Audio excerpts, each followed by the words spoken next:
Yo, yo, yo, welcome to Neighborhood Politics. I am Mrs. Neighborhood Politics. And I'm Mr. Neighborhood Politics. Y'all, this is a whole new season, more new episodes. We starting off fresh, starting off new. We got some new things in store. We just excited. So yes, to just be right back in front of y'all after having a baby. Yeah, for sure. Clap it up to that. No, you know what's so crazy though? Really, seriously. I'm dead serious about this. I literally just had a baby. Yeah, our last episode was what? I was pregnant. Our last episode, you was pregnant. We did that with Jermaine and Kima. Yes. And then to come back now, fast forward how life goes now. We done had the baby. The baby's home. At this moment, she's getting babysit, but you know, the baby's home. And here we are as new parents. I mean, I guess my first question, just straight off, kick it off. How do you feel about being a dad? You know, it's surreal, you know, being a father.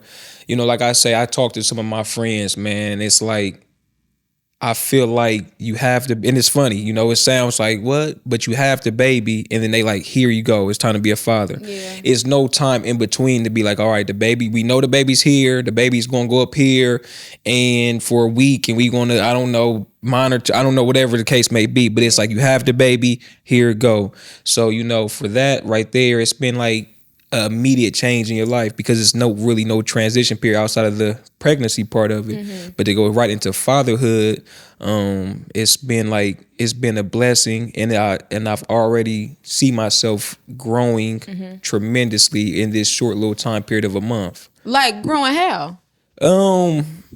Maybe with my nurturing side, you know, you know, again, as we've spoken before, you know, my nurturing side sometimes can be a little dull. You know, I try to do things different in different ways as far as showing my love.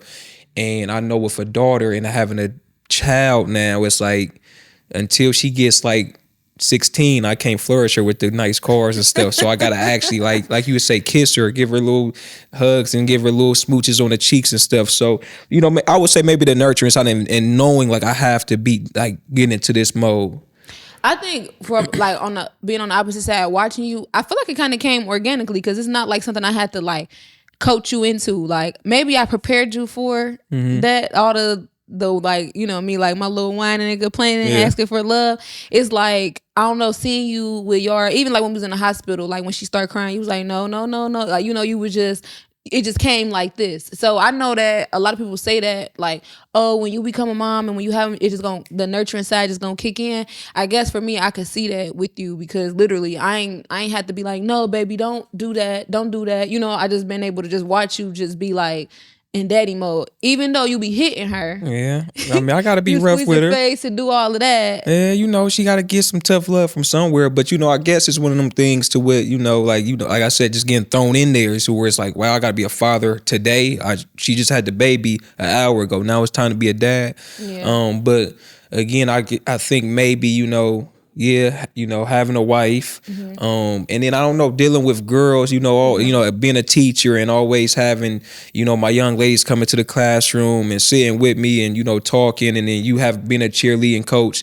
I guess that in a sense helped prepare me, even though I've never had to play that role for them per se, but just being around you and helping assist however I can with that. Cause like, I feel like maybe, and I know it wouldn't be, but if it was a little boy, I feel like I wouldn't necessarily have to immediately be this nurturing person. I can kind of be, caring, but I wouldn't have to be very gentle as I have to be now with, my daughter. Yeah. I mean, I will say for me, as much as I would like to, I cannot believe it.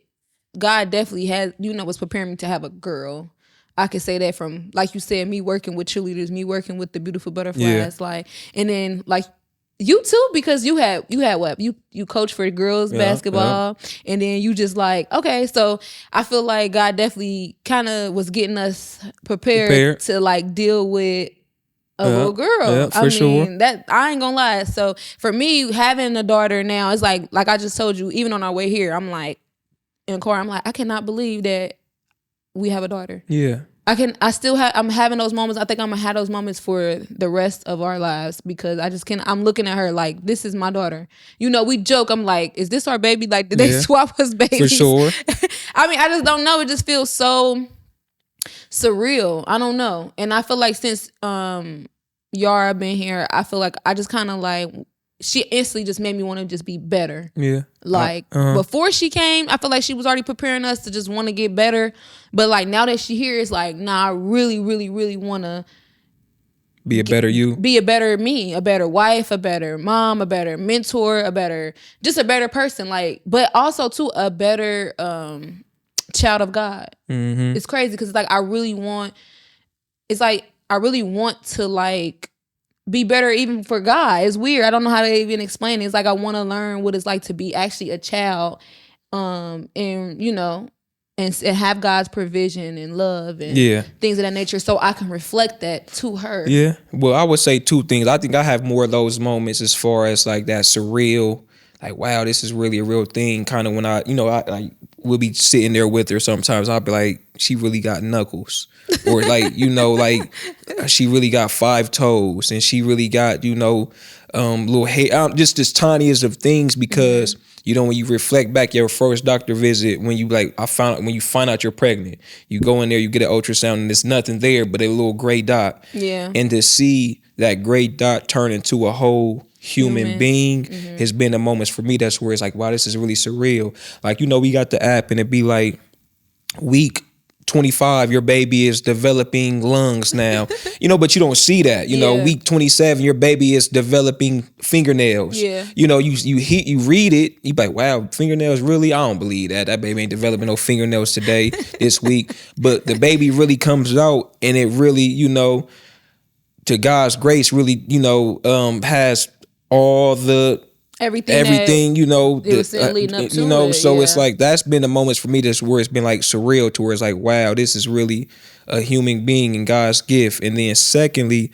you know, and we talk about that often as far as, you know, you wanting to become, and not in a sense a perfected mom or a child of God, but it's like I always say, give yourself grace because you've only been a mom for 5 weeks now. You know, so it was about 5 weeks. So, you know, that time is going to come. I'm thankful because you have that desire to be a better wife, a better mom, a better child of God. But, you know, one of them things to where it's always remember, give yourself grace. And as long as you are putting forth that effort, then, you know, that rest will handle itself. Yeah. Well, because like we know, and you know, growing up, our parents, it's no handbook, it's no rule book. It's like you said, even when you go from the hospital and you go home, it's like you just get thrown into it. Like whatever you're trying to do, so you try to do as much preparation as you can, but then as you realize like it's really no preparation until you get in the field with your child, until you get in them trenches, right? But it's like when you see this little human and you know what you've been through as a kid, and you know what your experiences was, you just want it to be better for them. And then it's like, you know, I never been a wife. I never even been taught how to be a wife. I never been a mother. I never been taught how to be a mother. So now I'm embarking on this new journey of learning what it's like to, because we've been together for going on 8 years now. We've been married for going on 1 year now. But it's different when a child enters, because it's like now it's like really taking on that role as a mother, as a wife. Like, yeah, I'm your wife, and yeah, I was excited to be your wife before Yara came, but like now that she's here, it's like, nah, I really need to step it up. Like, I really need to make sure he good. I need to make sure she good. I want my home. And you read in the Bible how a wife is supposed to be, or just nurturing, and you learning your role. It's like that's what you want to exude as a woman. So for me, it's like, soon as I see her and like soon as we, you know, it's just like, dang, I just want to be better. I just want to be better. I know I got to give myself grace, but I want to be better. Yeah. And that's just what it is. Like, that's just my desire. For sure. Because, I mean, you got a mini me now, you know, in a sense, you know, if it was a little boy, I guess I could say I would have a mini me. And, you know, in a ways, I know she's going to take after me. But again, with being a woman and then having a daughter, you got somebody that's going to look up to you, and you got to show her how to, you know, be nurturing. You got to show her how to do the things that you would like to see you taught your daughter how to do. So, you know, again, but we've only been doing this for 5 weeks. So that's why I always say don't get 6 weeks. Yeah. So don't get overwhelmed with feeling like this got to be perfect, where you got to do things the correct way this time, because like you said, you never had, this is your first time experiencing these moments. So, you know, just live in those moments right there, knowing like every single day is a new day. Yesterday I learned something new. Tomorrow I'm going to learn something different, but don't feel overwhelmed and feeling like I got to be this person tomorrow than I wasn't, last week. So, okay. So I would say, so my question to you, and I'm gonna answer it first so you can see pretty much like, my question would be, since being a parent for the last, 6-7 weeks or whatever, what is something that you would say to other like, people who are about to become parents? Like, what is some advice, or what is something that you can see about parenthood that you didn't know? I would say for me, I never knew how important it was to have two people do it together. Like, I mean, I know that sounds cliche, right? But literally growing up and you seeing people be single parents, you think, okay, it's cool, it's obtainable, like, and you, not that you think it's easy, but it's like you see your mama take care of three kids, you see your, and things of that nature. But it's like to actually be in the thick of it and actually like doing this is like, I think for me, I'm actually seeing how important it is to really have two people and how much is needed, because I'm telling you, since we had y'all, if it was not for you, like, I don't know if I would be breastfeeding still to today. Yeah, I don't know if I would be still recommending breastfeeding, but now I'm with you. I'm right with you. I'm following you. Breastfeeding, if like, at night having those switching moments where, okay, you get her this time, I get her this time, or we both waking up, like, when you first come home, you waking up those every 2 hours, you know what I'm saying? So it's like, we both tired, we both sleep deprived. It's like, but to know that you in it with somebody, and it's like, I never paid attention or knew how important it was to have two people until now, where now I have my other half and we're doing this together. And I'm like, I do not see how women do this alone. I just don't see how they do it alone. Not that I'm, because I'm even, like I said, I salute single parent moms and just in general moms who moms in general. I just got a different respect for moms, period. But just single parent mom, I have another level of respect, because I have sisters, I have friends who are single parents, and it's like, not that I ever looked at them like in any kind of way, I didn't. I don't think I even ever really paid attention to how much hard work that they were putting in before. Nah, for sure. It's a lot. To piggyback off what you said, because that was actually similar to the answer that I was going to give, because you said, what was your direct question again? It was just more so like, what is something that you learned about motherhood, parenthood that you didn't know? Like, what are some things, like, if you give somebody advice that's coming in, what's something that you was like, okay, I didn't know it was like this? Yeah, nah, for sure. That I was going to say, because that has been one of those realization moments, like, wow, to do this alone, and I'm a man, so it's like to do this alone, even from a guy's perspective, because it is guys that's out here that's raising kids too, and I think that needs to be fully put out there as well, because I think we see it, and this is the more common thing to see moms raising children on their own, but fathers do it as well. But just to be doing it by yourself is general. That's just the whole point. To be doing it by yourself in general is a lot, because like you say, just small things like the crying,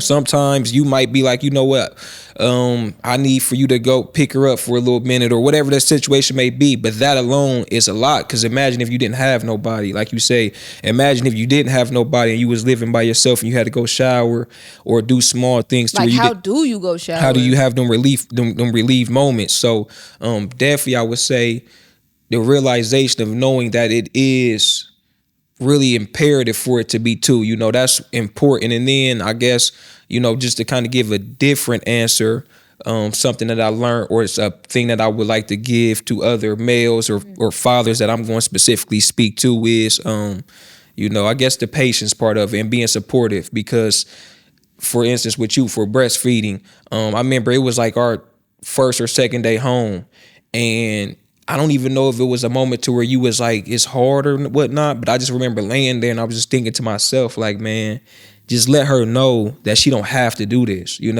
I remember we was laying on the couch, because we didn't even make it to the bedroom yet. That's how I know it was like either the first or second day, and I had already ordered the Infamil off Amazon, and when you had got up, I'm like, baby, I just want you to know, like, you ain't got to don't feel like you're forced to breastfeed. Like, the baby gonna be good regardless. She gonna eat, She's going to be healthy. You know, God has already delivered the promises that he's going to deliver for. She's going to be smart. You know, everything that we hear that you get from the nutritional values of being, for instance, breastfeeding. Yeah, I believe that. I know that's to be true, but I also know that God is going to do what God is going to do as well. And I can't solely rely on breast milk to be that reasoning on why it's going to get done. So let me make sure I let her know and be supportive and tell her, like, baby, don't ever feel overwhelmed and feel like you have to breastfeed. You know, I told you, like, we can give it to January. It would have been the day we took the punt back to the, you know, we can give it to January 26th. And if you want to stop then, that's fine. If you want to stop tomorrow, that's cool. I'm supportive for whatever you want to do. So I would just say as fathers, you know, just being supportive, because even though it is a lot, like me waking up, helping out with the, you know, breastfeeding, but it's like also you are doing 10 times the work, because you actually got to pop out the nipple and pop her up here and do all that yourself. So for sure, I would definitely say just being supportive. I think like with breastfeeding, and even like I remember that, because like you said, being supportive and being patient is like a big deal too. And that's another reason why having two is better than one. Because if you weren't there to remind me that, even though I still was determined, it's like it made me feel okay to be like, if you do decide to stop, like making me feel okay that if I didn't, I ain't forced. But it was like, you need that reminder. So you need that extra person to just really, you know, help you through, you know? Yeah, and not make you feel, but help make you feel okay with it. Because if you're doing it alone, you possibly could, unless you got a support system, which a lot of you know, like, man, you could be venting to your friends and be like, well, this breastfeeding thing is hard. I'm doing this all alone. But, you know, to have a supportive figure with you in the household, or, you know, wherever that may be, to be able to tell you, like, man, you ain't got to do, like, you don't have to, you know. I think that's important. Yeah, and then it's like even in these moments where, you know, like where we're learning what it's like to be parents. We're learning what it's like to come home and, you know, just straight from the hospital and figure out what works for us. You know, like even in the midst of that, it's like, I think for me, like what's been like really helping us through too is like God, knowing his promises, knowing God's love, seeing God's love, him showing you through your significant other, him showing you through confirmation, him showing you through, like, you know, just in general, having a kid and being able to reflect God to that kid, like being able to nurture that kid. So I think for me, like breastfeeding is important. Well, it's not important. Listen, what I mean by that is like breastfeeding for me is more so like I'm able to see God through me.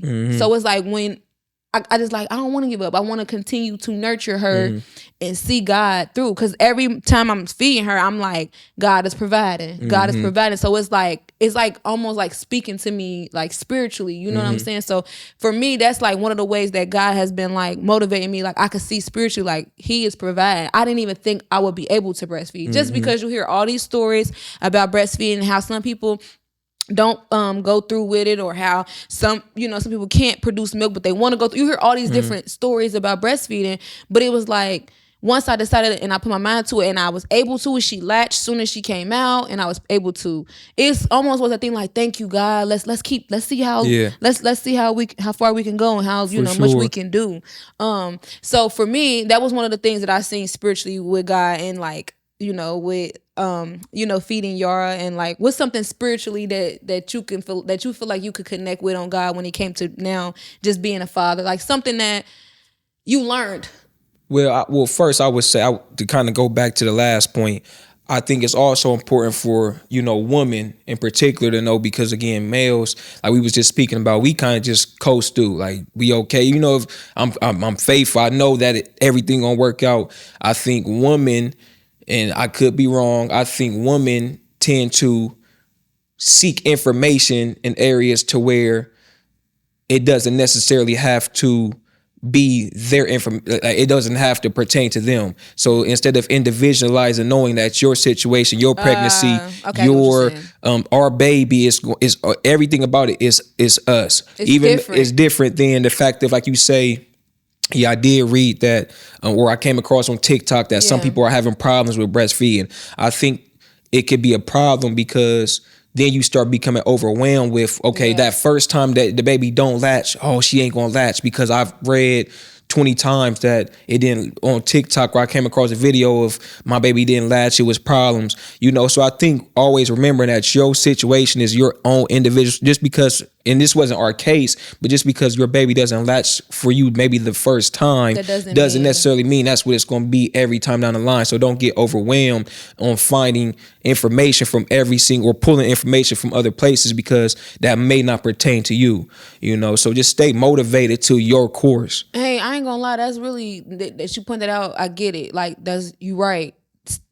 Staying focused on you and your journey and what you have going on, because everybody's different, like you said. And I think you reminded me of that, you know, because like right now we're living in just even times where you can get all the information you want from the snap of your finger. You can just go on TikTok. He cannot stand TikTok for me, because he just don't know that TikTok. I tell him all the time, TikTok. Somebody said on the phone, or whoever that was, TikTok the new Google. I guess it's y'all the new said. Google. It's the new schooling. Like, you can learn everything through TikTok. And he don't like that I do that, but like TikTok has taught me a lot. But also because I do that, I am comparing myself to other people's walks and how they're, you know, I'm like calling friends like, what does this mean? And and like you said, just as a mother, a first time mom, and just in general, stay the course with your journey and what you have going on, because everybody's different. We might have some similarities, but you know, like you said, just in general, our baby came out, she latched as soon as she came out. We didn't even had that issue, you know what I'm saying? But like you said, having so much information, and not only just information, just comparing yourself to other people, it could throw you off. You know what I'm saying? Sure. I'm sorry not to interrupt, but good. that's why I try to, like, for instance, you know, I recall probably, maybe let's just say a week ago, you did well with maybe pumping, and then the very next time it was my business out there. You know, the very next time it was like, oh, I ain't pumped that much, you know, and I listened to you, and you know, I don't say stuff sometimes. I listen, then you did it again. I ain't pumped that much, and then the next time you pump 7 ounces, and now you back feeling. That's why, and I have to tell you, like, thank God, you know what I'm saying? Because just a pump ago, you was acting like it was the end of the world. So don't get overwhelmed and thinking like just because this time it didn't work out, it's, you know, it's ending now. Like, make sure you thank God that now this time is 7, so you can remember, like, okay, this process is still ongoing. But as far as the spiritual side of things, I think it was just, you know, and I consider myself to have very strong faith. But just, I think that was the reassurance of just knowing like everything was going to be okay, because, you know, I go back to just the labor itself, you know, and having to, you know, because we had what people call midwife, from my understanding, or a doula. And, you know, which was a great thing. You know, I'm happy, you know, she did a great job. But, you know, from my experience now of our situation, you know, you got hospitals, and you know they're going to push their agenda, and then you got a doula, midwife, who is also going to kind of push their agenda. And no person or you know, they all have the reasonings. I'm not saying no one is right or no one is wrong, but just knowing that our agenda is, you know, God, you know, and our faith in that this is going to work out. So not getting too overwhelmed with this side of things, of the hospital saying, we need to go in right away, and we need to do this for testing because the baby's heart rate dropped, or we need to push, or listening to this side of where it's like, no, that's our research based, this, that, and the third. Stick to this. You know, I think remembering your faith side of the fact of you praying to God and knowing like God said this was going to be okay, regardless on what you say or you say. I need to stay neutral in this middle, and be strong to this middle, because this is who I'm really leaning on. And I remember it was a few times to where like I had to, you know, kind of center you and you know, and ask for everyone to leave out the room. And, you know, I found myself praying, you know, and I'm not, you know, I pray to myself more than I pray with you. And, you know, sometimes on Sundays or whenever them days be, you know, you be like, all right, can you make sure you pray for us to go to sleep? And I do it, you know, I've gotten a lot better at it. You know, at first I was like, you pray. And now it's like, okay, you know, without hesitation, I'll do it. But this was like the first time that I found myself like, just openly, like, I'm about to pray. Prayer needs to be said in this room. I don't know what I'm about to say, but I'm about to pray. I prayed to God individually when I was in that shower during this pregnancy, and I told him what I was going to lean on when this time came.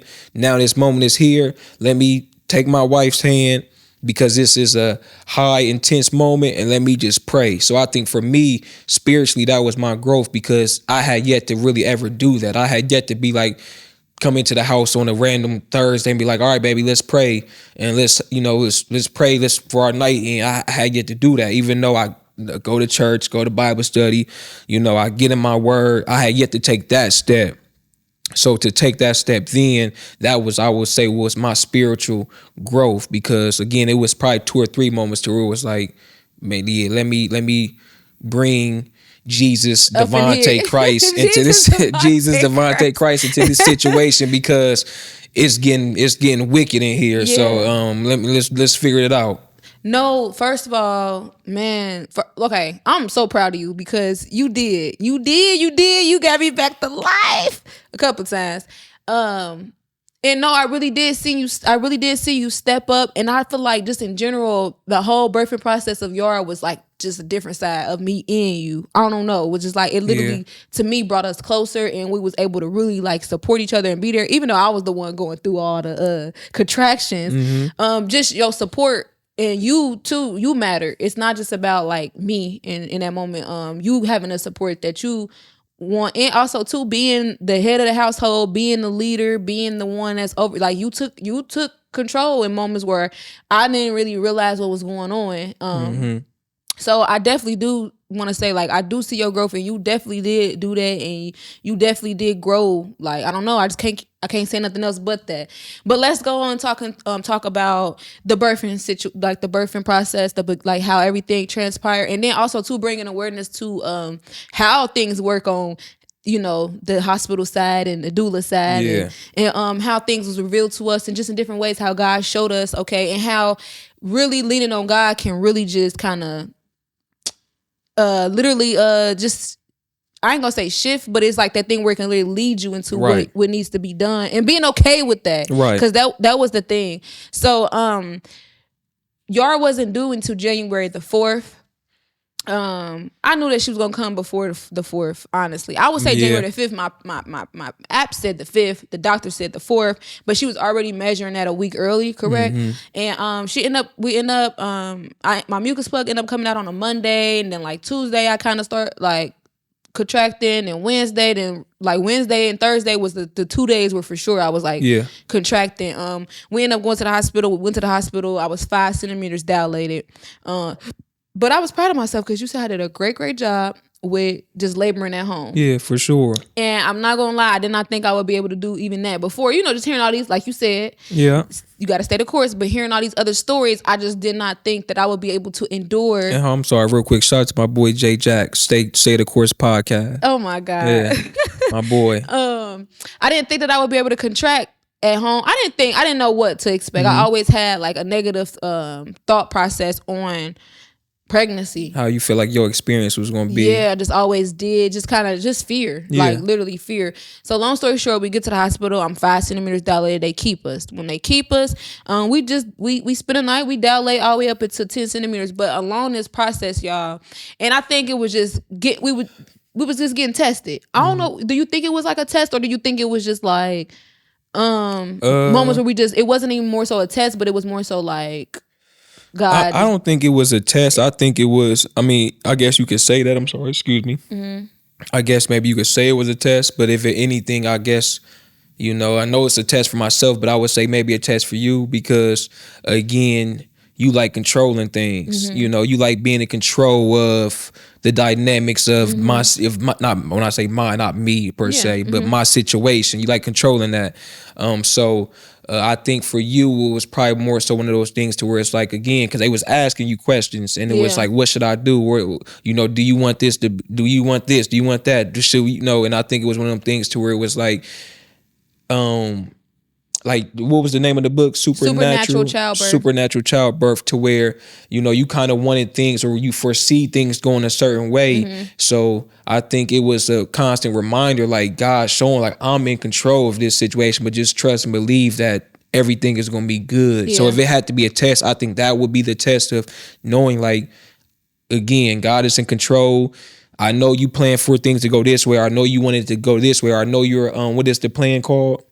birthing plan says this, but at the end of the day, I am, and I end all be all with me. You know what I'm saying? Regardless, I'm gonna make sure the situation is okay. So if anything, I feel like that was possibly the test. Okay, because well, like you said, I think I had read a book called Supernatural Childbirth, and with the supernatural childbirth, it was a lady who had 3 like pregnancies where she didn't feel any pain, and some people might think that's foolish or whatever, but it was a lot of testimonies of people who went through this process, but it was all based off of faith and knowing the promises of God and knowing what all that entails. And I was like really just pressing for that. And then I had Q read it as well so we could be in agreement, but I kind of felt unequipped, I guess, but I kind of still was like, man, regardless, I'm gonna still try to keep that the faith to just know, like, I'm gonna trust God and however this goes. So I never had really a plan on how things was gonna go. I never knew if I was gonna get an epidural because I just didn't want to say this is what I was gonna do. I was really just trying to trust God for everything. So in my mind going into it, I'm like, I'm about to let God do his thing, but not knowing that I was still trying to have control. Right. So in a sense, a supernatural experience. Yes. So I think for me, I feel like I was getting tested because it was moments where I had to make decisions, and I never wanted to make a decision. I told you, like, I wanted to come in here, and I don't know if I wanted God to just float off a cloud and be like, no, do this, no, do that. That's not really what I wanted, but that's kind of how I wanted it. I just wanted it to be clear cut on what God wanted, but it was more so like God was like, for me, was kind of like, what you gonna do? You know what I'm saying? Like, are you gonna trust me? And I think that was where you was constantly recentering me, because it's like I went, I'm dilated, my water never broke, so they had to break my water, but they was saying they gotta break my water, they gotta put a monitor up in me to check on her and all these different things, and then they end up presenting me with the epidural. So I was like, I don't know if I should get an epidural. So I started getting overwhelmed because, like, I'm thinking about having a supernatural experience where God gonna come in and float on a cloud. Not really, but you get what I'm saying. And it was like, I gotta decide if I want to get an epidural. And I'm just like, okay, if God want me to get an epidural, I'm cool with getting one, but should I get one? I start having that moment. And you just was like, baby, whatever you choose, you got to know that God is going to be there through. For sure. Whatever route we decide to go through. So you got to just be confident in that. Or if you do get an epidural, he's happy with it. If you don't, he's happy with it. He's going to make sure you're going to be straight. But don't get into that that battle of God don't want me to get an epidural. Nah, God wants you to be in the best situation possible for yourself. He don't want you to suffer. He's not about to say, and that's why also in the book, I'm glad it had the point of the woman who also read the book, and she wanted to have a supernatural experience, and she was so head over heels on doing that she was at a point in time risking her life and the baby's life. So I'm glad that was included in the book, so it could let people know, like, hey, even though this was my experience, I had 3 supernatural childbirths. They came within seconds every time I went to the hospital, pain free and so forth. It's also been people who's read my book and wanted to have this experience, but God seen different, and then in return, it still worked out to be a beautiful, amazing childbirth, and what I feel like was still our experience. No, seriously. That's why I say. I mean, I was about to get into all of that. But I know that in those moments, I definitely felt like God was like you said, really just like, are you gonna trust me? And I know I kept saying, and I think it was funny too, because before I kept saying, God, your will, your will, your will. But when we was in there, I didn't know that I wasn't really trying to have his will. I thought I was, because I was like, I'm gonna have faith, So I think the first thing for me was having to make a decision on the epidural, and you having to be like, baby, whatever you decide, it's gonna be okay. And that was like a test for me, because I didn't want to have to decide. So I kind of was upset with God in that moment, like, why I gotta decide? So we get past that, and the epidural for me was the best thing I could have ever done for myself. It helped me. They gave me the epidural, they broke my water, contractions was coming back to back. Granted, I was already doing good with my contractions before I got the epidural, but that epidural just made it to where I didn't feel anything. And it wasn't as bad as I thought it would be. Some people might not recommend it. I get that, but that was my experience. Then we get to 10 centimeters dilated, and I got to make another decision. I get the push in. I get the pushing. I'm pushing for 3 hours straight. I probably only took 2-3 breaks. Yeah, you ain't really take many breaks. I was like determined to push her out, and it was failure to descend. She just did not want to come out. So then it was like, we're gonna have to give you a C-section, and that crushed me. Like, Q had to tell people to step out the room 2 times. The first time was with the epidural situation. They were saying they're gonna have to put a monitor on me, all these different things, and I was getting overwhelmed with that. And then the second time was the C-section. Knowing that I had to get a C-section, I never intended or never wanted to get a C-section. Now, but I did say, if it's God's will, see what I'm saying? Right. But then when the time came, I'm like, a C-section? What do you mean a C-section? And even in that moment, you had to reassure me. But all in all, I would say that I had to face fear. And Yara definitely brought that out of me, facing that fear. Because the fear was that I'll die. Let's just say that. Like, however this go, I'm not sure, but I don't want to die. And that was the fear, that it would be so painful that I wouldn't be able to endure, and that I possibly would die. Yeah. That was the end all be all. And it's like, having you there, having God in the room, and then you being able to recenter me helped me a lot. But what we seen when we was in there was definitely the hospital's agenda and what their intentions is and what they trying to do, because they have is a business. And then we seen the doula, my girl. She's a believer, but she was very strong on her beliefs. And then it was us. So in that moment where you had them step out, I was like, baby, this is us. We need to figure out. Thank you for the doula, and okay, that's the hospital, but this is a us thing. What do we want to do? For sure. And in that moment, I seen a shift in you because you took control. Yeah, for sure. I mean, because I think it's important, because again, like you say, or like I had said, and like you had just brought it back up, the hospital is a business. So, I don't know how that business works, but they gonna profit off of it somehow. And then I'm sure the doula, it's a business as well at the end of the day, and both are trying to, do what they feel like is best for their client, in a sense. So, again, I understand that we are a client of the hospital. I understand that we are a client of the doula, but at the end of the day, before it was the hospital, before it was the doula, we was praying to God about, for us to have a healthy, whole pregnancy and delivery like nobody else. You know what I'm saying? So let's always remember, and like you said, stay centered in this situation of knowing that we gonna be straight regardless. Let's not get overwhelmed with what this person is saying. Let's not get overwhelmed with what this person is saying. How do you feel in this situation? And don't feel like God is gonna be mad at you for whatever decision you decide to go. He wouldn't put you in that situation. You know what I'm saying? He gonna be happy with you, and he gonna see it through whichever direction, and I think, it was cool to be able to, continue to tell you that, because, it was definitely some moments where it was like, it needed to be said. Yeah. I definitely would say, even just in general, I might not have had the supernatural childbirth experience that the lady had, but I still feel like it was a supernatural experience.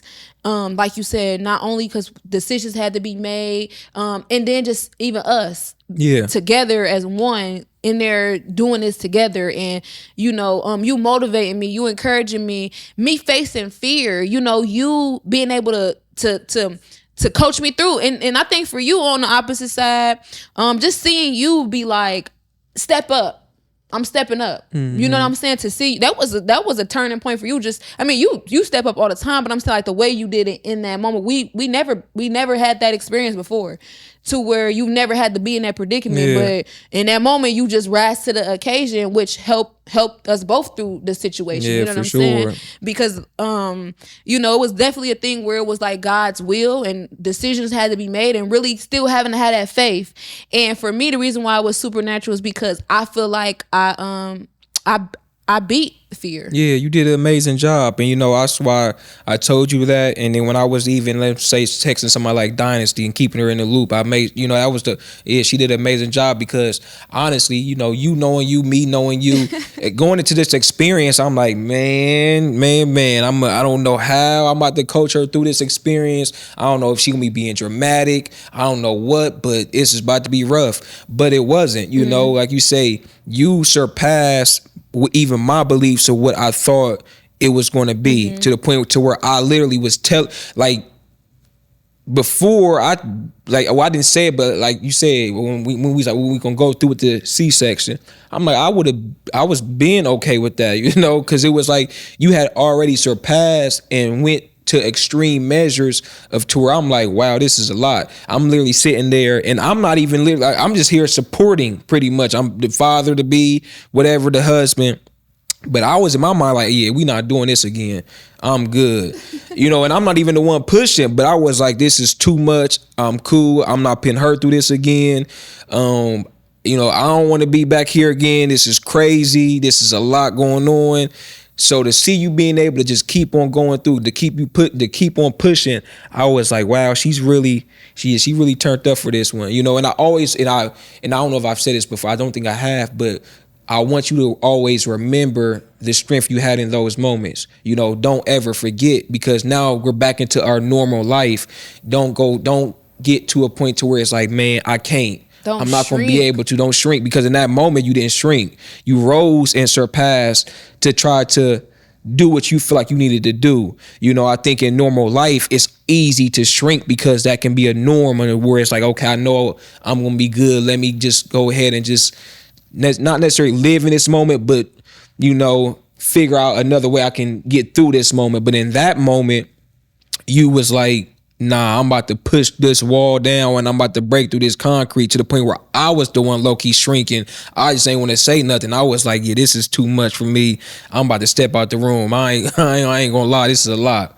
Yeah, I'm not gonna lie, like, it definitely showed me I was stronger than what I thought. Mm-hmm. I ain't even think that I had it in me. So that's why I said it definitely still was supernatural for me, because like you said, I was just determined, and I was so determined, you know, to have to get a C-section.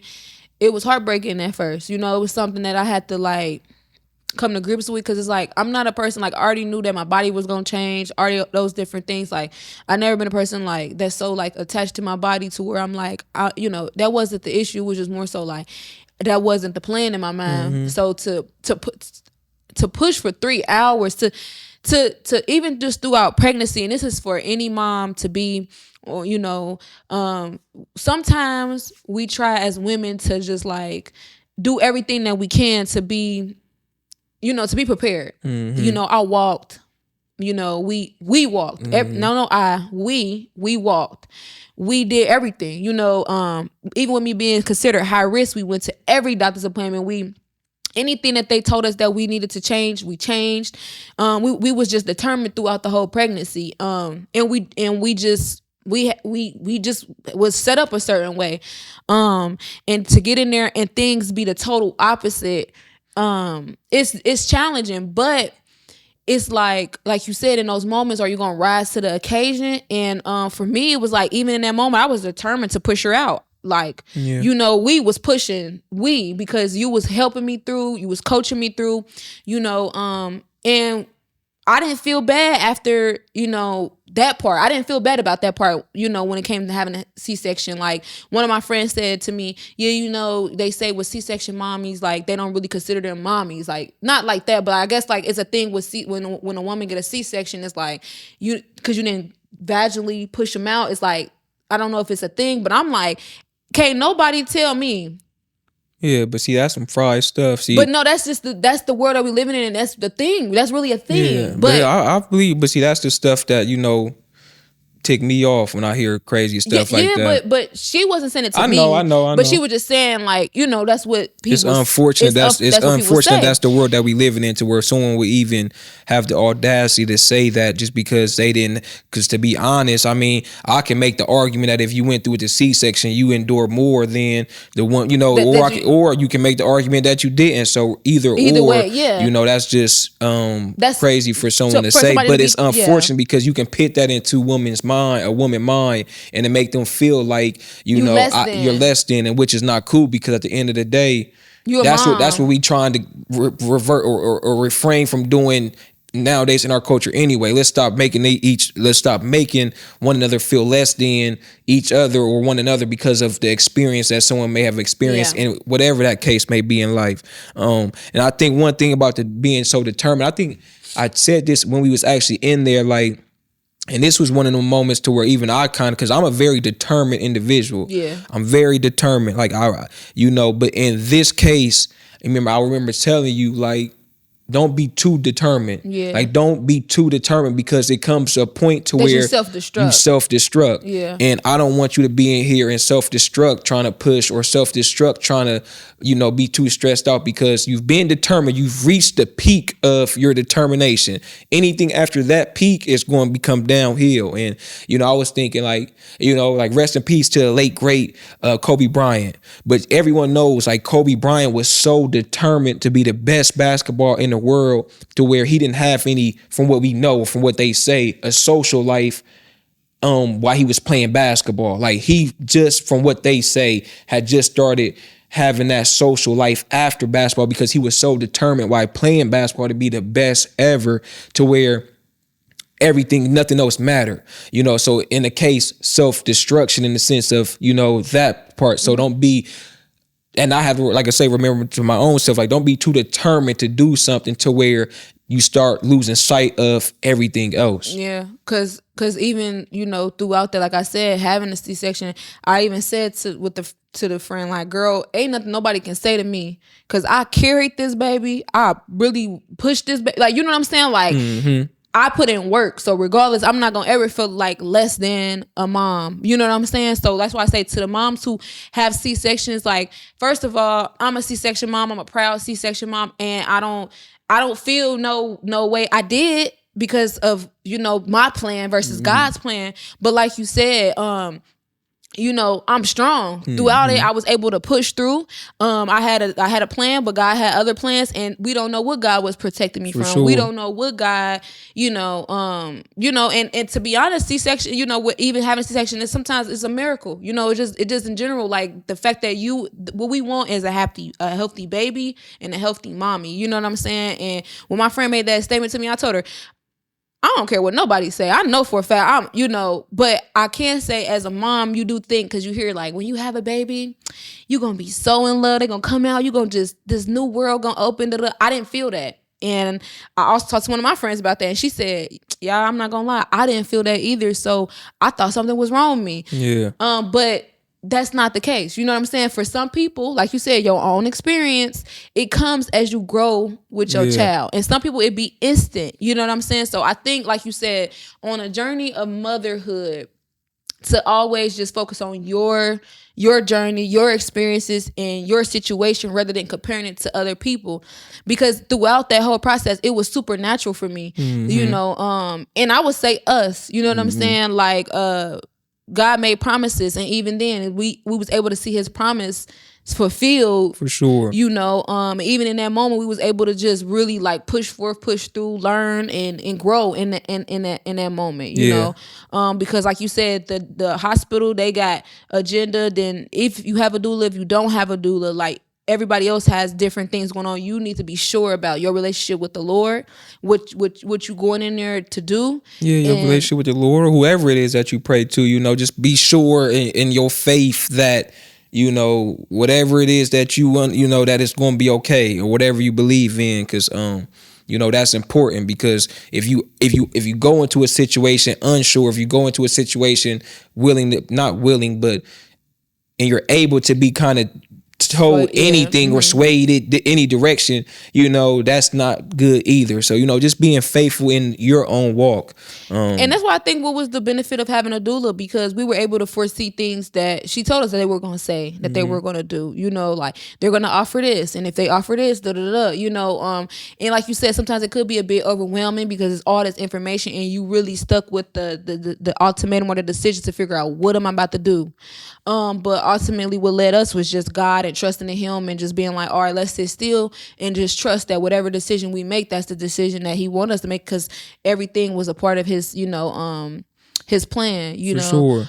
So you said you sat there, you watched me through the process. What was going through your mind? Like, literally, like, I mean, you said some of it, but I was pushing for 3 hours. Yeah, that's why I said it was a lot. I mean, it was a lot going through my mind, but like I said, that we ain't doing this again. End all be all. That was pretty much the thought process, everything went back to that. But it was like, wow, this is crazy. You know, and to go from that room and then go into the, you know, cesarean room, if you want to use the hospital terms, you know, the cesarean room. Yeah. You know, that even because like you say, to kind of go back to the when she came out, the doctor had to tell me, the amazing, I wish I knew her name, the amazing, the epidural. Nigerian she had woman. the Nigerian strong woman. She had to be the one to like tell me, like, go ahead and go over there to your baby, because I didn't, you know, when the baby came out, I looked, okay, cool, but I wanted to make sure you were straight. Like, that was my only concern. Like, are you okay? Are you gonna be good? Like, I hear the baby crying, but at the end of the day, I ain't leaving out here without you. Yeah. You know what I'm saying? So that was my biggest thought, because by then, from laboring at home to laboring at the hospital to pushing to going through with the cesarean, you know, I was like, it was just a lot, you know. So again, right when the baby came out, after we had that first hour or two, what they call that golden hour, shoot, it is what it is. I told him, like, man, y'all gotta take this baby up to the nursery. To the nursery. Like, you're not gonna make me feel bad. We need time. Yeah, we need sleep. We need, we need a little bit of time. Like, you ain't gonna make me feel bad. Like, nah, bye. I'll see you at the end of the day, you gotta come home with it. So we'll see you in a second. Yeah. And even though it only felt like another hour or two, because even we ain't got to go into that, but that was like a scary thing, how that little short experience was. But it was like, nah, I didn't feel like that. Oh, I got a daughter. It was like a kind of a relief that everything was over, and now we can kind of slowly but surely find a way to get back to life, because heal, because that moments of labor and delivery and all that was like, I'm good. This is too much. I'm cool. Man, I'm not gonna lie, man. Like, literally, like I said, I'm gonna say it again. It was still a supernatural childbirth for us. But just the blessing of, like, now it's all over. Like, we did it. Yeah. You know what I'm saying? I think that's the main thing for me, because, like, now that Yara is here, we looking at her like, this our little sister. No, but it's our little sister. But no, it's like, we did it. We made it. And I think for me, I was just like laying in the bed like, bro, like, God is good. You know what I'm saying? Even in pain, you know, God is good. We even had a moment in the hospital where I'm like, bro, they try to take us out the game, you know, with the nurse and all that stuff. But it was definitely an experience, I would say. I think for me, what I was thinking in those moments was like, I was so determined, but I really was like, I want to show my husband that I can do this. That I could do this. Uh-huh. And then it became quickly like, nah, we about to get this C-section, because for sure. I'm about to keep pushing. It's been 3 hours. I had to, and even that moment, I found strength. Because when they said, when I just finally decided, like, nah, we're getting a C-section, I was content. And so think about this: the 2 times you had to coach me through and make me feel like, reassure me that whatever decision I decide to make, God is with it. That 3rd time, when it came to like being like, okay, this is what I'm really gonna do. Yeah, I was like, you ain't have to talk to me about it. I'm like, this is what it is. I pushed. I really went as long as I could go. I even was determined. I kept trying to push more. So let's thank God that. Yeah, because what happened was the doctor came in. You know, doctors, they really got the easiest job. Nurses was doing all the work, having you push. We gonna call the doctor when you 15 minutes out. We had pushed, like, at that point in time for what, 2 hours, 30 minutes or so. Doctor end up actually popping up, like, oh, what's going on? He come in. He's like, okay, let's push some more. You get some good pushes. But then he kind of hit us with the heartbreaking news. Like, cause we see the hair, or you don't, but we see the hair. Yeah, you see the hair. Yeah, you know what I'm saying? So she's like, you see that, you know, we see that. But then he hits us with the heartbreaking news to where it's like, yeah, but you're not making no progress. Every time you push, she's coming, and then it's like a vacuum. She's going right back to where she was at. That's when it was kind of like, you know what? We're done with this. for me, it was when I started feeling the contractions in my butt. Yeah, I was like, oh for sure. no. And then I kept trying to put the epidural, and it was not. It was like, I'm like, and then we switched, we changed positions and all this stuff. I'm like, I can't do this no more. It's whatever. Just get her out. I don't even care. Because it was more so like I was doing it. You know, that's the thing. Like I was actually pushing through, like actually pushing through. And next thing you know, so I think even in those moments, like you said with the doctor, is like, what? She coming down, but is she going right back up? Yeah, let's go ahead with this Syrian and get up out of here. I would definitely say that. So all in all, how would you rate your experience so far for being a father? 1 out of 10. I would say it's been a 10. Okay, it was a trick question. Yeah, it's been a 10. That was a trick question. Yeah, it's been a 10. I ain't gonna sit here and say I ain't had moments to where I've been frustrated. But it's been a 10 though, know, because like I say, them cries is getting louder, So at first it was little whines and they was a little cute, but now I think she's starting to like know, okay, that if I get a little bit louder eventually, so I ain't gonna say I ain't been some frustrated moments, but it's been a 10. For just to see her growth, I was talking to my boy Juan from Dayton about this, man, just the small milestones, like, after the first week, now she keeping her eyes open. Then you see another milestone of her, like, kind of being a little bit more active. And then here recently, now I'm seeing her smile a little bit more. So, just some small little moments to where it's like, wow, this is really happening.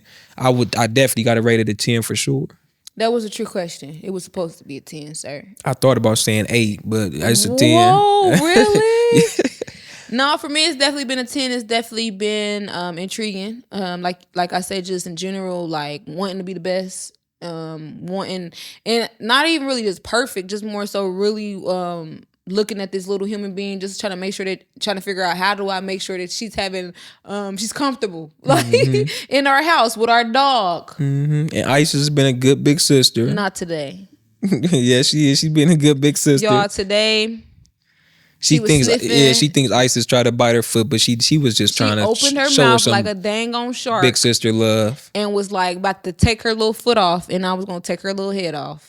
I'm talking about Isis' head. No, you wasn't. So that's a story for another day. So my question is, this for real. She would have bit Yara's foot. What you would have did?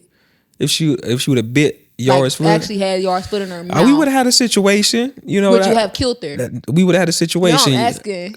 The extreme. Animal cruelty is a real thing, and you're not about to get them boys called on me, and they can pull up to the crib talking about no. Isis gets treated well. She eats good. She's an American bully. She weighs the right amount of pounds. She's in healthy spirits. I'm just giving her some camera time. Nah, for sure. But no, what I will say is though, real quick, just even about neighborhood politics, because we're gonna have Yara on here one day or another. Now that you have a kid and it comes like planning for the future, what are you thinking? Legacy, or are you thinking like how are you thinking nowadays? Oh, I've always thought legacy. That's what it's all about. Creating a foundation that can get passed on. To generation to generation to generation, setting a foundation to where my daughter, to where you, to where, maybe my son one day, I thought we weren't doing it again. Who knows? But, maybe they'll be able to see and know that, my dad laid a foundation for us and, we gonna be straight. God forbid if I wasn't to be here, whatever that may be, but definitely a legacy for sure. That's, trying to build a community to where, neighborhood politics continues building and prospering for sure. And so with neighborhood politics, you see yourself doing a lot with it, like not just a podcast, but. Yeah. So when we first started with neighborhood politics, that was the goal, not to just, keep it in under one umbrella of just being a podcast. That was just a branch of what I, foresee neighborhood politics to be, but, getting even deeper involved with the community. So we've had some events in the past, some annual Christmas giveaways and so forth. But now that you said we do have a child, just being pushed to even go harder, and making things come to light that, maybe in the past it's been one of those things where I done wrote it down and said, okay, I want to do this year, but the year then kind of went by and haven't been able to do it. But so now I definitely feel a lot more motivated to push and make those things happen. Yeah, okay, so like when it comes, like, I'm gonna ask you all the questions. But even when it comes to like neighborhood politics and just like the evolution of it all, where do you see, like, okay, we say different branches, but like when God gave you this vision, God gave you this dream, what did he give you? Like what was it like, like, okay, the ending is all as I want it to be, blah, blah, blah, blah, blah. Or was it just like he gave me this seed, he planted it, and I'm just like allowing it? So, I mean, when he first gave me the vision, it was definitely a seed. My first vision of it, if I had to be honest, if I had to be honest, was like, I wanted it to replicate the Black Panthers in a positive way. And, in the sense of, because I seen so much going on in our community as far as the Black culture. But, that's not the only thing that I wanted to limit. I want to limit neighborhood politics too. I wanted it to be open because we all have struggles from every different ethnicity, gender, race, whatever that may be. So,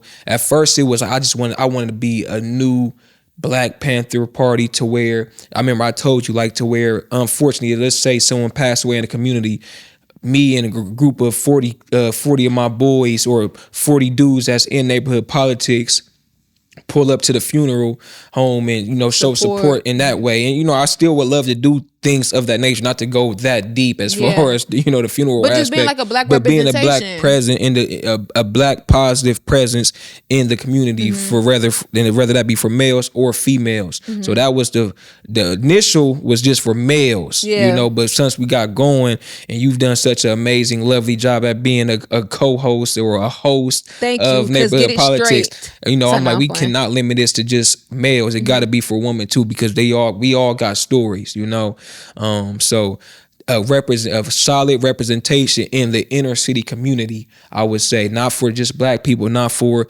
our Mexicans, not for whites, not for Hispanics, whoever it may be, for us all in this inner city community, for us all to be able to come together and thrive.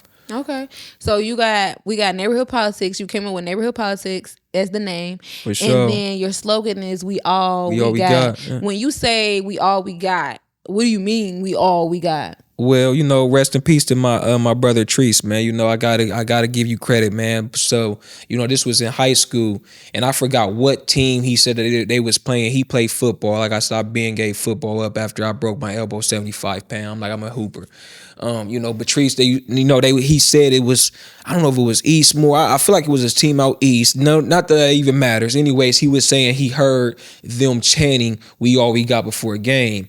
And we had a very tight-knit group called Fly Boys, at that time period. So he was the one who brought it over, like, man, we all we got. And from there, it just, but we took it and ran with it. And since then, I've kind of still been trying to push that, because, again, when I think of the community of that inner city from Cassie to South Linden to, Brittany Hills to Brittenell, and granted, I'm sorry, I can't really name too many hoods out south from them. I go out east and Elaine and so forth. Shout out to AT. But we all we got. It ain't just if we don't make change, if we don't make a difference, if we don't stick together, then it's not gonna be nobody else. We can't rely on Joe Blow from the other community out from somewhere else to come and change what we got going on. It got to come from within. If we don't stick together, then that's gonna be a problem. So is that like, does that apply to neighborhood politics? Because with neighborhood politics, that's for that's community in general. It ain't even just about Columbus, neighborhoods and different things of that nature. When you say "we all we got," when it applies to neighborhood politics, what are you saying? I'm saying it applies to all inner city, and let me not just say impoverished, but communities to where we don't have them resources that maybe other communities might have. Columbus is one in our inner city. It's a lot of resources that we don't have no more, that let me not say we don't have, because we're unaware of. That's why I say we got guests coming on here that's going to inform us here in the near future of resources that we do have. But living in the inner city, we don't be aware of certain resources that are tangible to us, because we don't be knowing nothing about them. So I would say, not just Columbus, not just Dayton, not just Cincinnati, not just Cleveland, not just on the West Coast somewhere, but in inner city communities all around the world. You know, I would love for neighborhood politics to grow, and you know, and be able to be touched from, you know, I got a branch here in Columbus, we got a branch somewhere in, you know, Texas, we got a branch somewhere in North Carolina, we got a branch somewhere all the way, I don't know, my states, all the way to Nevada, what's that up in that Nevada, you know, and so forth. Yeah, that's dope, because, you know, I foresee neighborhood politics being a huge thing. I know that when God gave you the vision, you know, I know that when he gave you the vision, that you didn't even envision it being what it is today.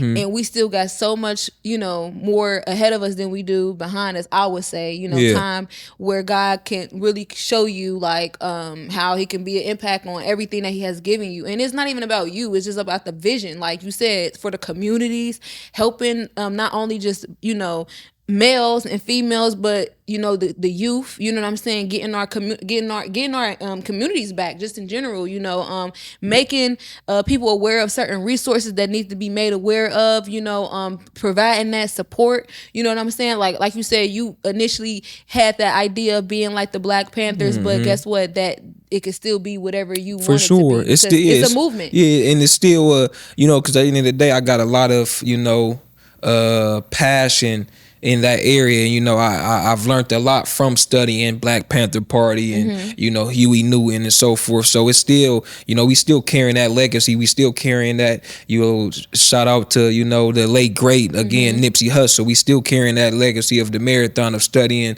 everything that he had going on out there on what they say, Slauson in the 60s. You know, I ain't too familiar with it, but, you know, the neighborhood. Yeah, we still carrying them legacies on, because somebody got to do it, you know, and with the dreams of neighborhood politics being a foundation of a, you know, of something that can help bring light to the communities and bring, you know, different resources to, like you said, the youth and other African American males and Hispanic males and Hispanic females that's coming. You know, I just want to be able to be a branch to all of us. Yeah, I think that's pretty dope. I really think that what God has given you is definitely it. You know, you just got to make sure that you water it very well. And you know, just keeping that passion that you say that you have, and most importantly, just keeping God first, because neighborhood politics is definitely the next big thing that's popping. I've been I've been thankful, you know, because, you know, in our short journey, like you say, you know, we got, what was it saying, we got more time ahead of us than we do, whatever you just said, that was pretty smooth. Yeah, you like but that? In our short journey of doing this, you know, just to see the support, and again, we say all the time how thankful we are to have the support system that we've been having, but just to see the outreach from the community and the growth in neighborhood politics so far, it really shows like, nah, this is really something that's needed, you know. So I'm just thankful to be able to have amazing guests come on here and share stories, because we all go through things. You know, my story might be different from yours, your story might be different from someone else's, but best believe someone can relate to you, someone can relate to me, someone can relate to, you know, Marcus Allen, someone can relate to Janice Boston, you know. So, you know, that's been a special part about neighborhood politics, being able to bring on these amazing guests and build these relationships and with the idea of being able to further continue doing so. When I see neighborhood politics, I see hope. Like the word hope come to me. I just see hope, because I think with a platform like this is, you know, you get to see people who are just like you, who grew up in similar situations, conquer and devour whatever the enemy may have thrown at them.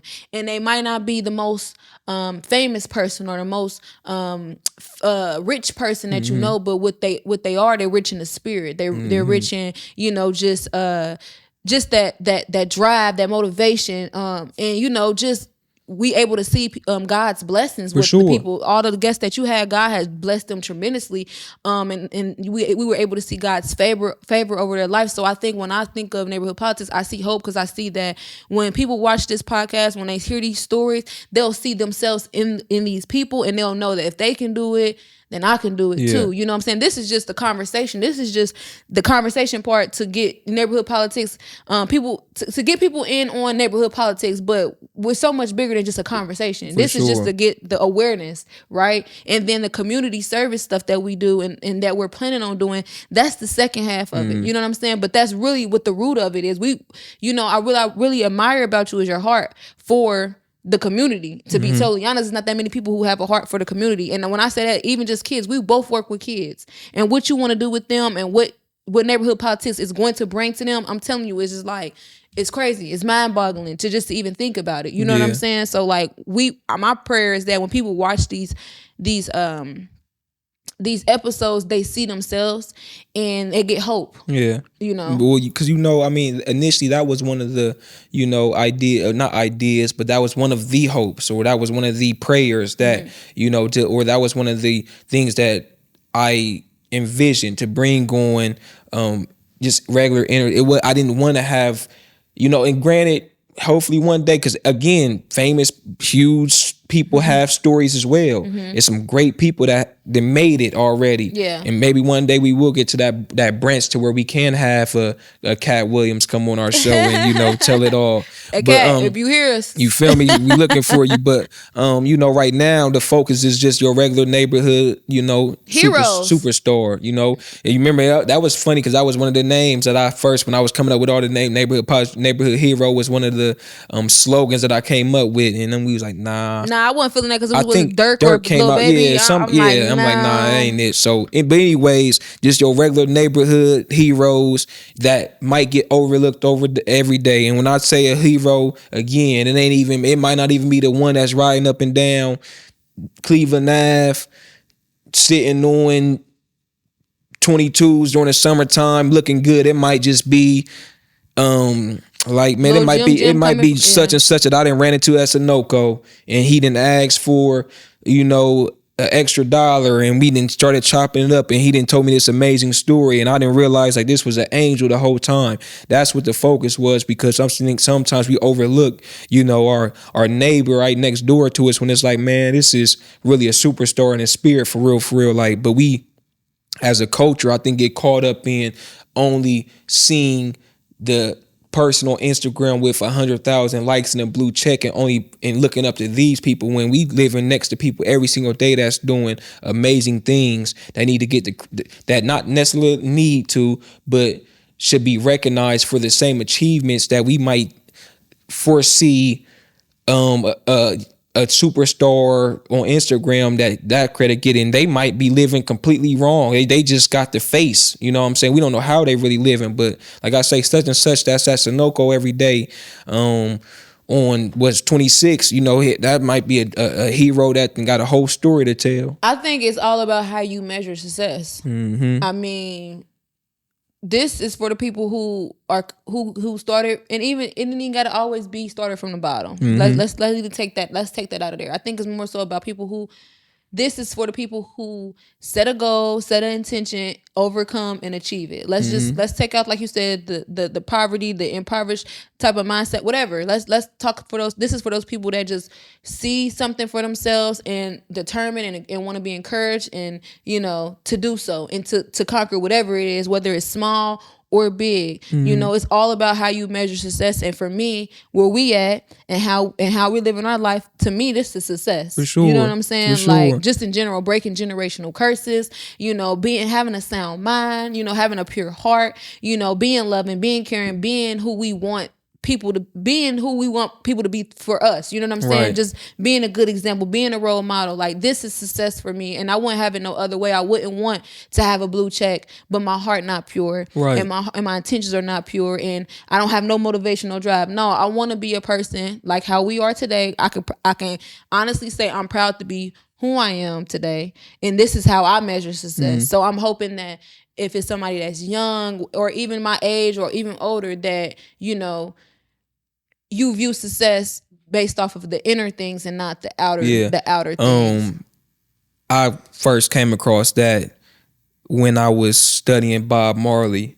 And he has a quote, and I'm not I don't have the greatest memory, but he said he was getting interviewed, and the interviewer asked him, "How do you consider yourself rich?"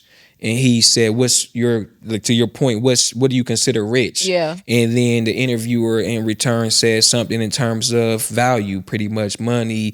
You got all materialistic things, and he was like, "That no, I'm rich in spirit." Like you just said, I have everything else that I need. I don't need the other things that other people may value as what makes you rich or what makes you successful. I'm rich in spirit. And I think, that really stuck with me. And actually Bob Marley got a movie coming out here soon. We're gonna have to go check out for sure on Valentine's Day. But I think, that's dope, because again, that's what neighborhood politics is about, and again, and I'll have to reiterate, living in a culture to where it's so unfortunate that we as people are, we get so caught up in materialistic things and idols and people that, like we say, we don't have no idea how they really live in. Like like our culture, I would say our culture more infatuated with Blueface and Krishan Rock than,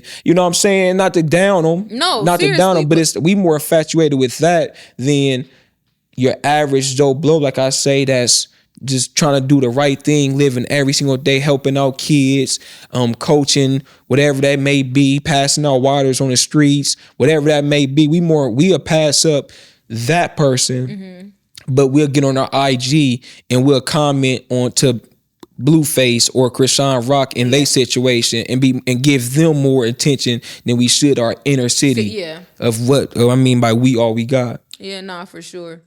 I mean, it's just what we living in, but we gonna what do we say? One day at a time. Yeah.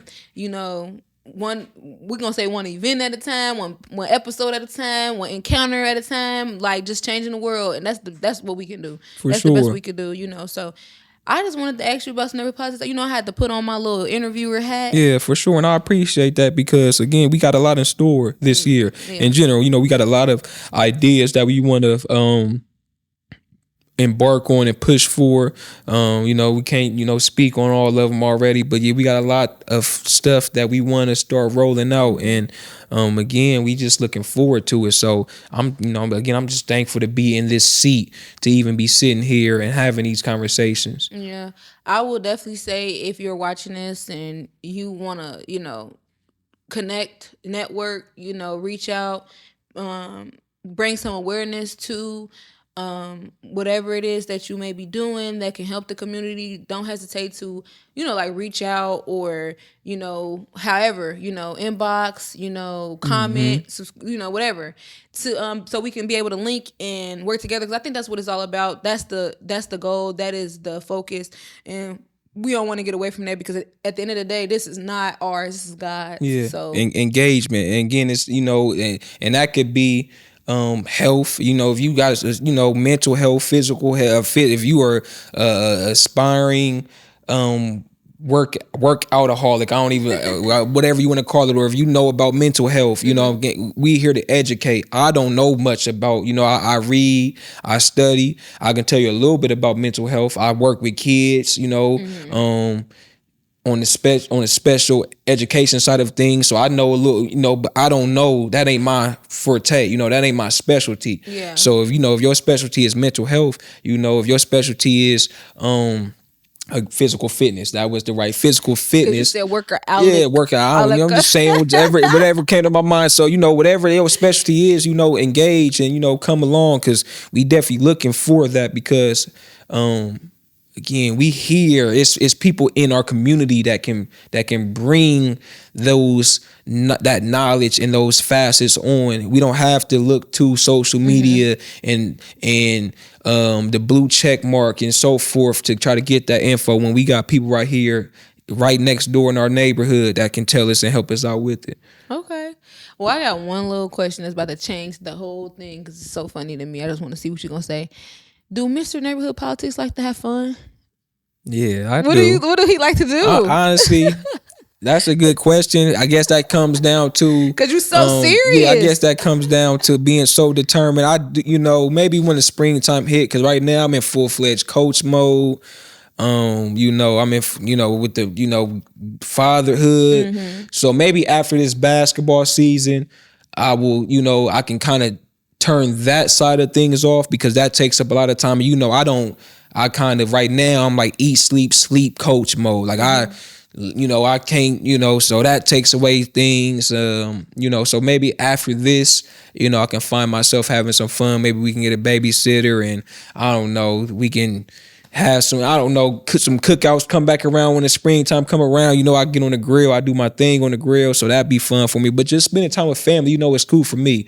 You know, I ain't got to be out doing too much, but just spending time with family, having cookouts, kicking it on the, you know, the patio. Yeah. You know, sometimes that's for me, that's my happy space for sure. That's your happy space. That's what Mr. Neighborhood Politics like to do. Yeah, that's, you know, that's my happy space. Because I mean, you so serious.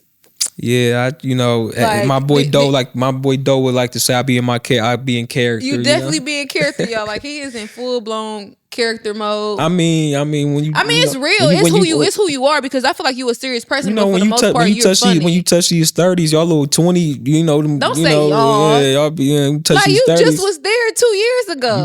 You right. Like, humble yourself, fool. Right. Yeah, for sure. I gotta, you know, like I said, after this basketball season turns off, you know, I'll probably, you know, have some cookouts, and, you know, we can find some ways to have some fun for sure. All right, this is my last question. What's up?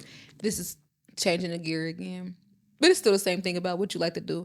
If you can do 3 things this summer that involves you letting your hair down, you know what I mean by letting your hair down? Like having fun. Relaxing. Yes. What would be those 3 things?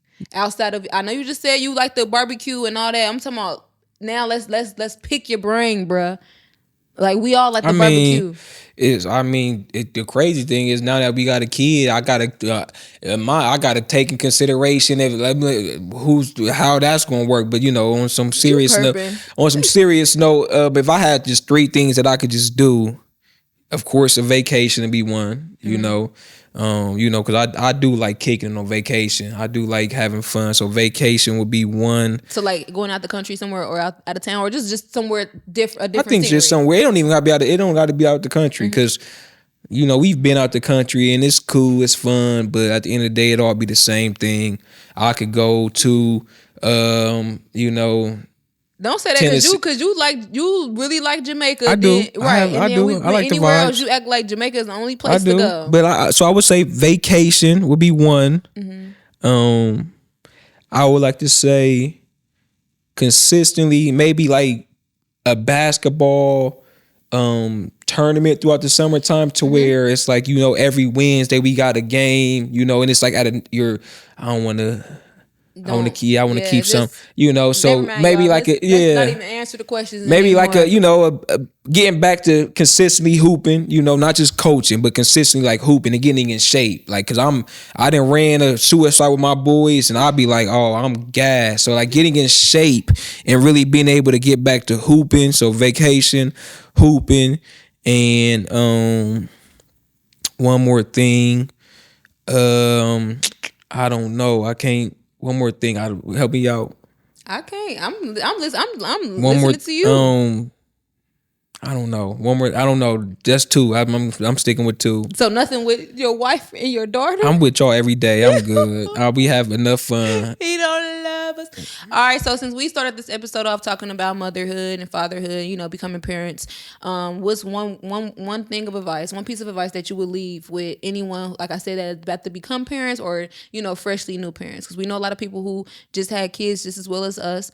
We know people who are parents, and we also know people who are about to become parents. Just reiterating, you know, kind of what we said earlier, as far as your situation is yours. Don't look at Q and Yah and be like, I want to do it the way Q and Yah did it. That don't look at Joe and Blow and be like Joe and Blow. Don't. It's okay to go to TikTok. It's okay to go to and get information needed, but no, your situation is your situation. Period. It could look completely different for you than it did for somebody else. That don't mean you doing it wrong. That don't mean you doing it right. But your situation, as long as you are okay, as long as you know that you have the right intentions, whatever, you know, that go with that. Don't look for any other person's experience to be yours. That's all I could give. And mine would be, Doug gonna laugh when I say this, but it would be trust. Closing. What's that? Cloning Tyrone? Yeah, they cloned Tyrone. They cloned Tyrone, just like that little scene where they talking about trust. They was at the church, but really, for me, it's like literally trust in God, and allow Him to be your father, and let Him lead you for sure. Even through parenting, and even through delivering. When you delivering a baby, parenting, and just throughout, just trusting God. So, yeah. That about sums it up for today. I mean, I know I went a little left, a little right. I just wanted to, get some little back in on what's going on with neighborhood politics, and just ask you like a little funny question to like loosen you up. Because, I'm always my P's and Q's, so I'm all right. So thank you for tuning into this episode. We would like for you to comment, like, subscribe, share with somebody who never seen this before. If it's something that touched you, comment on it in the comments. Conversate with us. Like, we like to engage. And once again, don't ever hesitate to let us know what y'all want to hear us talk about. What type of people that you want to see on here. If you know some good resources, some community resources, whether here in Columbus or elsewhere, make sure that you put them in the comments so we can bring awareness to them all. Like, we're so open. This year is definitely gonna be up for neighborhood politics. So just stay tuned, and we hoping to continuously have y'all support. And so thank you for sure. Hit the rock. Don't Peace. smoke it. Don't smoke it. Peace. Bye, y'all.